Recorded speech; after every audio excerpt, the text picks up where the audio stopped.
बहनों, मित्रों, मेरे साथियों, आप सबको जय मसीह की। मित्रों, आप सब लोगों का इस चैनल में स्वागत है। आइए हमारे साथ में सम्मिलित होइए और परमेश्वर के आशीषों का आनंद लीजिए। मित्रों, आप सब लोग कैसे हो? अच्छी तरह से हो? मित्रों, मुझे पूरी आशा है, पूरा विश्वास है कि आप सब लोग अच्छी तरह से हैं, क्योंकि परमेश्वर आपके साथ में है।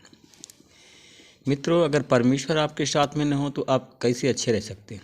मित्रों, मैं प्रतिदिन की तरह आज भोर के समय में आज फिर आप लोगों के सामने उपस्थित हुआ हूँ। मैं प्रतिदिन की तरह फिर मैं आज आप लोगों के लिए प्रार्थना करूँगा। मित्रों, मैं सबसे पहले आज वचन बताऊँगा, फिर आपके लिए, आपके परिवार के लिए प्रार्थना करूँगा। मित्रों, आज का वचन है जो मैं आप लोगों के सामने लेकर के आया हूँ। आज का जो वचन है मित्रों, नीति वचन 11 अध्याय, नीति वचन 11 अध्याय का 11 वचन है। मित्रों, मैं इस वचन के द्वारा बात करूंगा, इसी वचन के आधार पर मैं प्रार्थना करूंगा। आज का वचन है, निष्कपट व्यक्ति के आशीष वचनों से नगर की उन्नति होती है। मित्रों, फिर दोबारा सुन लीजिए। निष्कपट व्यक्ति के आशीषित वचनों से नगर की उन्नति होती है, परंतु दुर्जन के दुर्वचनों से वह नष्ट हो जाता है। आमीन। मेरे भाई और बहनों, मित्रों, मेरे साथियों, आज हम परमेश्वर के उन वचन के बारे में कहते हैं, जो लोग हम उनके बारे में कहते हैं जो निष्कपट होते हैं, जिनमें कोई छापांच नहीं होता, जिसमें कोई छल कपट नहीं होती है, जो सच्चाई से परमेश्वर से प्रेम करते हैं, सच्चाई से अपने पड़ोसियों से प्रेम करते हैं, जिनके हृदय के अंदर कोई छल कपट नहीं होता है। उनके वचन के द्वारा मुर्दे जिंदा होते हैं, रोगी चंगे होते हैं, शैतान पराजित होता है। मित्रों, दुर्जन के दुर्वचन से अगर कोई व्यक्ति प्रभु का दास अगर है या दासी है, अगर उनके मुंह से गलत वचन निकलते हैं, हर समय श्रापित वचन निकलते हैं, हर समय दुर्वचन निकलते हैं, तो मित्रों, वह परिवार नष्ट हो जाता है, वह घर नष्ट हो जाता है, उसको किसी काम में सफलता नहीं प्राप्त होती है। मित्रों, हम देखते हैं भजन संहिता 145 का 18 हम देखते हैं, जितने लोग यहोवा को पुकारते हैं, बाइबल कहती है जितने लोग यहोवा को पुकारते हैं, अर्थात जितने जो लोग सच्चाई से उसको पुकारते हैं, उन सबों के वह निकट रहता है। मेरे भाई और बहनों, मित्रों, मेरे साथियों, ठीक उसी तरह परमेश्वर से आप प्रार्थना करते हैं। मित्रों, ठीक उसी तरह से प्रार्थना और कुछ नहीं है, लेकिन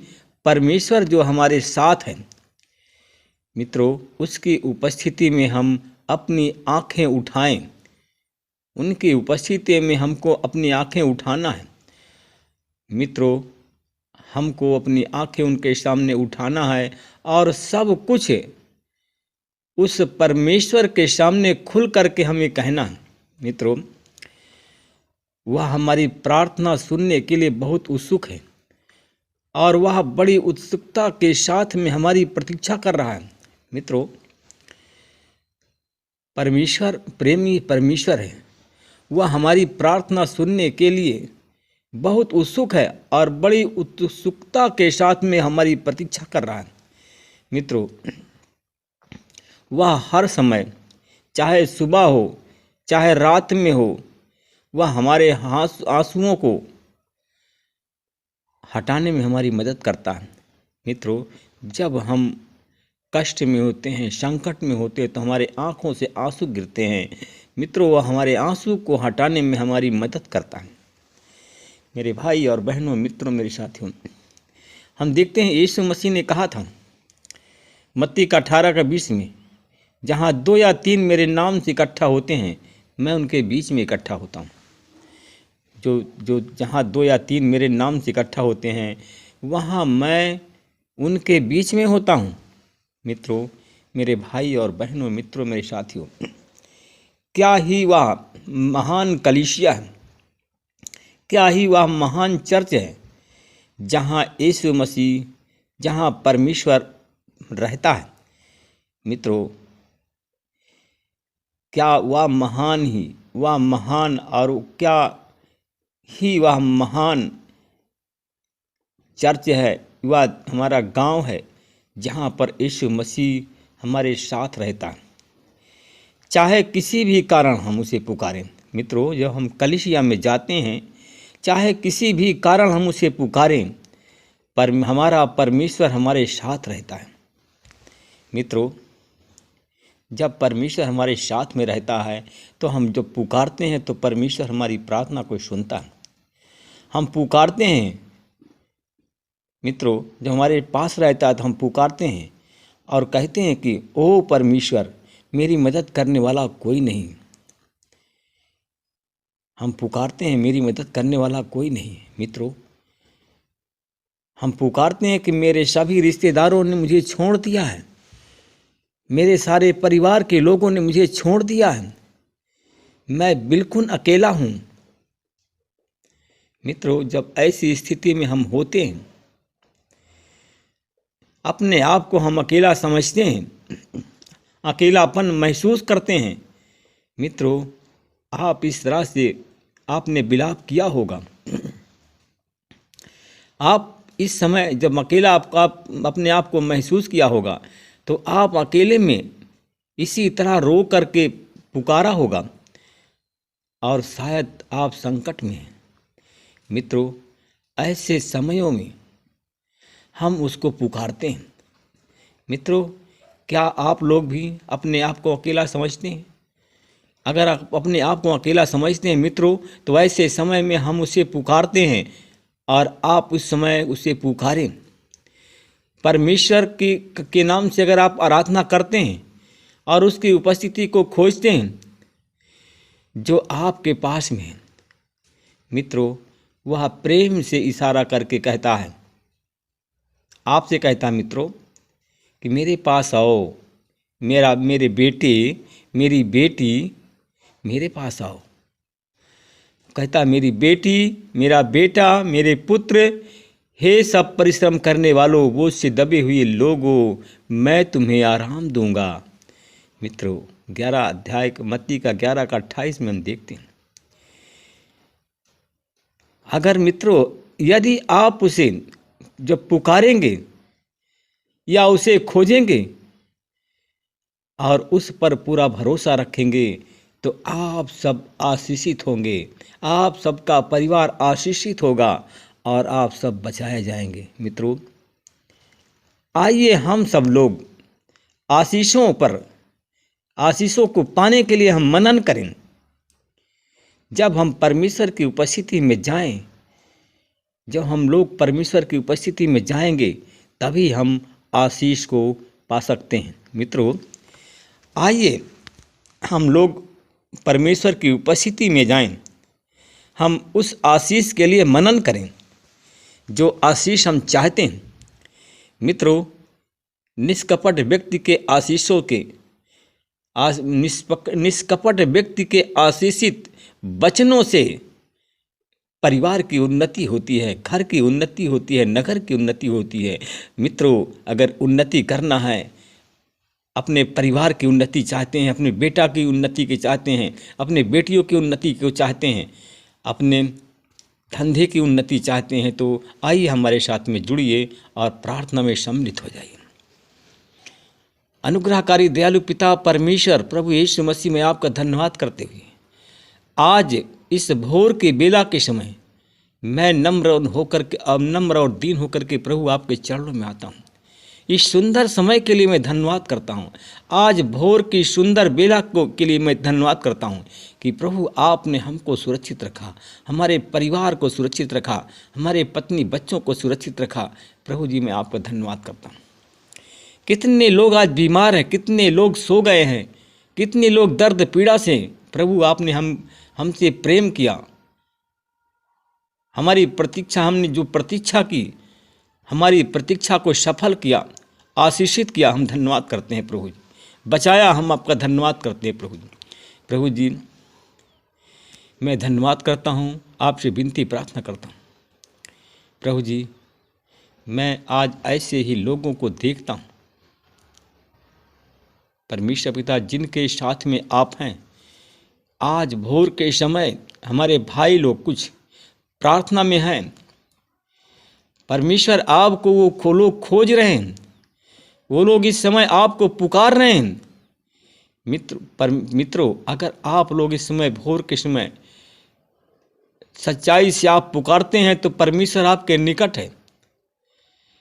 मैं देखता हूँ कि एक परिवार है, एक भाई है और एक बहन है, दोनों पति और पत्नी दोनों आज भोर के समय प्रार्थना कर रहे हैं, आंसुओं के साथ में प्रार्थना कर रहे हैं। उस भाई के सारे शरीर में गिल्ठी निकली हुई है और उस गिल्ठी के लिए हमारा भाई प्रार्थना कर रहा है, परमेश्वर के सामने आंसू को बहा रहा है। मित्रों, अब जो भाई हमारा आंसू बहा रहा है, उसकी प्रार्थना को परमेश्वर ने सुन लिया। मित्रों, हमारे भाई का नाम पी से आता है और हमारा भाई दिल्ली का रहने वाला है, अस्थायी निवासी है। मित्रों, आप प्रार्थना कर रहे हैं, परमेश्वर आपकी प्रार्थनाओं को सुन लिया है। आपके शरीर की जो गिल्ठी है, इसी समय गिल्ठी आपकी जा रही है। परमेश्वर आपको चंगाई दे दिया है। मैं धन्यवाद करता हूँ। मैं परमेश्वर पिता, मैं धन्यवाद करता हूँ। फिर आपके चरणों में आता हूँ। मैं ऐसे एक परिवार को और देखता हूँ कि एक ऐसा परिवार है और खुल करके उसने अपने प्रस्ताव को आपके सामने रखा है, खुल करके प्रार्थना की, खुल करके प्रभु आपसे मांगा आंसुओं के साथ में। हमारा भाई पीड़ित है, हमारा भाई जो पीड़ित है उसके सीने में दर्द हो रहा है, काफ़ी दिन से सीने में दर्द है, वो परेशान है। परमेश्वर पिता वो आंसुओं के साथ में प्रार्थना कर रहा है, दर्द होने पर भी प्रार्थना कर रहा है। मित्रों, हमारा भाई वो जो प्रार्थना कर रहा है, वो हमारा भाई छत्तीसगढ़ का है। उसका नाम यश से आता है और वो भाई सीने के दर्द से पीड़ित है। परमेश्वर पिता, मैं धन्यवाद करता हूँ, आपने उसकी प्रतीक्षा किया, आप उसको चंगा करने, आप इसलिए आप प्रतीक्षा कर रहे थे, आप उसको चंगा करने का आपने मन बना लिया था। प्रभु जी, आपने उस भाई को चंगा कर रहे हैं, सीने के दर्द को निकाल रहे हैं। उसको हार्ट का प्रॉब्लम था परमेश्वर पिता, वो हार्ट की बीमारी से वो भाई हमारा चंगा हो गया, उसका दर्द आपने ले लिया है। मैं धन्यवाद करता हूँ। इस प्रार्थना को मैं उद्धार करता यीशु के नाम से मांगता हूँ।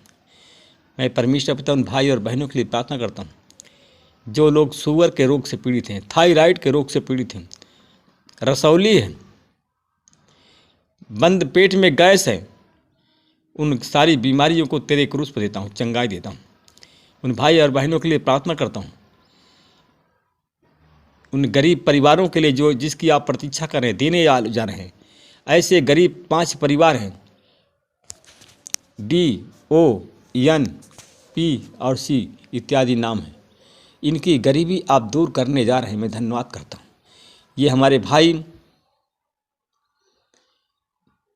मित्रों, ये हमारे भाई 3 भाई दिल्ली से हैं और 2 भाई MP से हैं।